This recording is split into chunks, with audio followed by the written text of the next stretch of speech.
ટકાવારી વધારા ઘટાડાનો સવાલ. એક વસ્તુ ₹450 વેચતા 10% ખોટ જાય છે, તો તે ₹600 વેચતા કેટલા ટકા નફો થાય છે? તો અહીંયા ધારો કે કોઈ પણ વસ્તુ 100% હોય. અહીંયા આપણને ₹450માં 10% ખોટ સાથે વસ્તુ આપેલી છે. એટલે કે વસ્તુનું વેચાણ થયું છે. અહીંયા આપણે વસ્તુનું વેચાણ થયું છે 90%માં. 90%માં ₹450 વસ્તુ વેચવામાં આવે છે. જો એ વસ્તુ ₹600 વેચવામાં આવે તો અહીંયા આપણને પૂછ્યું છે કે કેટલા ટકા નફો થશે. તો ત્રિરાશિ મૂકીએ.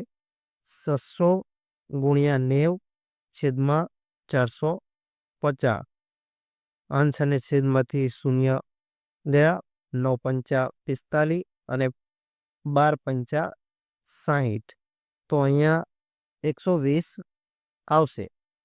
પણ આ 120 નફાના ઉમેરા સાથે છે. એટલે કે આપણી કુલ રકમ હતી 100% અને હવે આપણી રકમ થઈ ગઈ છે 120%. તો કુલ તફાવત છે 20%, જે આપણો નફો છે. એટલે જવાબ આવશે સી.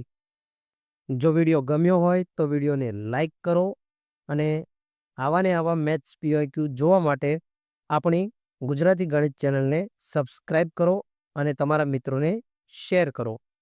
મળીએ એક નવા વિડીયો સાથે. ત્યાં સુધી જય હિન્દ, જય ભારત.